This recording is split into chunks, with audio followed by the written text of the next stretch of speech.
Hello दोस्तों, नमस्कार आप सभी को। तो भाई आपको एक महत्वपूर्ण वैकेंसी अपडेट देनी है जो कि है टीचिंग की और है सरकारी नौकरी।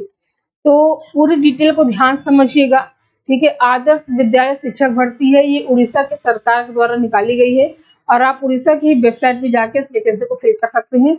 यहाँ पे हर राज्य के अभ्यर्थी आवेदन कर सकते हैं। सबसे पहले आप पूरा क्राइटेरिया समझिए क्या है क्या नहीं है। और आपको एक चीज और बता दें कि पेपर होगा, ऑनलाइन पेपर के माध्यम से आपका चयन होगा, फिर इंटरव्यू होगा, फिर डॉक्यूमेंट्स वेरिफिकेशन होगा। अगर हम टोटल पदों की बात करें तो 1382 पद हैं। ठीक है, 1342 पद है यहाँ पर। कुल अगर हम लोग पदों की बात करें तो पदों की संख्या है 1342। ठीक है, आवेदन क्या है कि आवेदन आपका प्रारंभ हो चुका है। आवेदन प्रारंभ हो चुका है और ये प्रारंभ कब से हुआ है? 1 अप्रैल से यह प्रारंभ हो चुका है 2024। और इसकी जो अंतिम डेट है, लास्ट डेट जो है, अंतिम तिथि की अगर हम लोग बात करें तो ये है 30 अप्रैल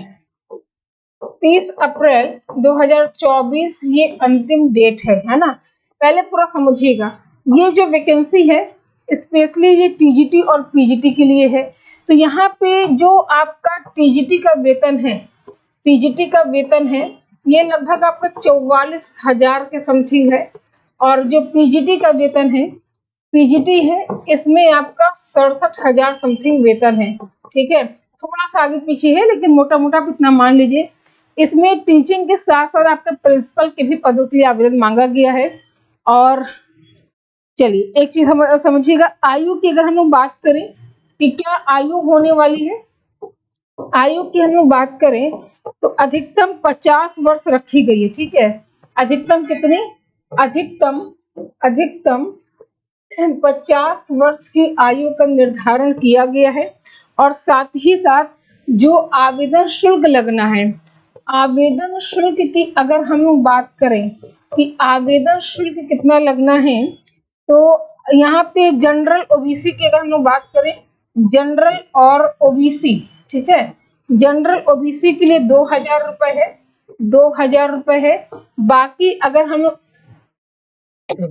सॉरी, अगर हम लोग अदर कैंडिडेट की बात करें, अदर कैंडिडेट जैसे एससी हो गए, एसटी हो गए, है ना, तो इनके लिए जो फीस है ये 1250 रुपए है। तो कह सकते हैं कि फीस थोड़ा सा क्या है, ज्यादा है, थोड़ा क्या काफी ज्यादा है। स्टूडेंट्स के लिए 2000 रुपए मैनेज करना बहुत ही बड़ी बात है। भाई हैप्पी नवरात्रि आपको भी। और यहाँ पे जो पेपर का चयन प्रक्रिया है ये कैसे होगा, तो सीबीटी मोड पर होगा। ठीक है, सीबीटी के बेस पर होगा पेपर आपका। इसके बाद पेपर के बाद इंटरव्यू है, इंटरव्यू होगा। और पेपर के लैंग्वेज की अगर हम लोग बात करें कि क्या लैंग्वेज है, तो यहाँ पे इंग्लिश लैंग्वेज हो गया और साथ ही साथ उड़ीसा, है ना, उड़ीसा का लैंग्वेज हो गया। मतलब कि हिंदी लैंग्वेज पेपर आपको नहीं मिलेगा, क्योंकि हमने आपको स्टार्टिंग में ही बता दिया जो भर्ती है ये उड़ीसा सरकार के द्वारा निकाली गई है। आप उन्हीं की वेबसाइट पर जाके क्या कर सकते हैं, आप अपना आवेदन कर सकते हैं। ठीक है, और यहाँ पे सारे सब्जेक्ट, चाहे वो फिजिक्स हो, केमिस्ट्री हो, एसएसटी हो, math, commerce, computer science, English, सारे सब्जेक्ट पे यहाँ पे वैकेंसी है। आप मोटा मोटा यहाँ पे लिख दे रहे हैं जो भी आपका सब्जेक्ट है ना, चाहे होम साइंस हो, हिंदी हो, संस्कृत हो, तो ये आपका क्या है, सब्जेक्ट रहेगा। टीजीटी पीजीटी ध्यान दीजिएगा, टीजीटी और पीजीटी के सभी सब्जेक्ट, सभी विषयों पर आवेदन कर सकते हैं, आवेदन कर सकते हैं। ठीक है, जैसे आप लोग पूछते हैं क्या संस्कृत नहीं है, क्या हिंदी नहीं है, होम साइंस नहीं है, तो सारा विषय है। बहुत लंबा, मतलब बहुत डिटेल में पीडीएफ इसकी है। पीडीएफ को अभी हम आपको, मान लीजिए कि इस वीडियो के तुरंत बाद शिखा मैम जीएस के टेलीग्राम चैनल पर प्रोवाइड करा दे रहे हैं। ठीक है, शिखा मैम जीएस के टेलीग्राम चैनल पर हम इस पीडीएफ को आपको प्रोवाइड करा देते हैं, पीडीएफ पढ़ लीजिएगा। और हाँ, योग्यता की बात करें तो योग्यता में वही आपका जो पीजीटी है, पीजीटी के लिए योग्यता आपका पर स्नातक हो गया, जिस सब्जेक्ट से आप देना चाहते हैं, स्नातक हो गया, और जो टीजीटी है, टीजीटी में आपका बीएड चाहिए, और बीएड के साथ साथ अगर आपने उड़ीसा का स्टेट पास किया है तो आप एलिजिबल होंगे, है ना। तो ये रही छोटी सी जानकारी जो कि आप सभी के लिए महत्वपूर्ण है, क्योंकि भाई हमसे भारत के हर राज्य से लोग जुड़े हुए हैं, है ना।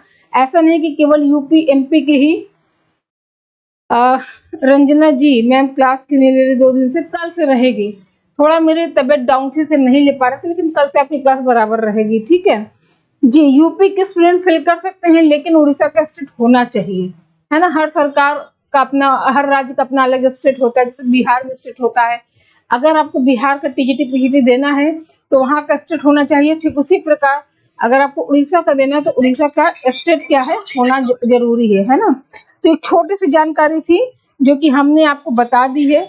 और इसी तरह लेटेस्ट अपडेट के लिए, वैकेंसी को जानने के लिए, क्लास संबंधित सूचना के लिए आज शिखा मैम जीएस के टेलीग्राम चैनल को ज्वाइन कर लीजिएगा, जिससे आपको समय समय पर जानकारियां प्राप्त होती रहे। तो आज के लिए इतना ही, मिलते हैं हम लोग अपनी क्लास में। आप सभी को बहुत बहुत धन्यवाद।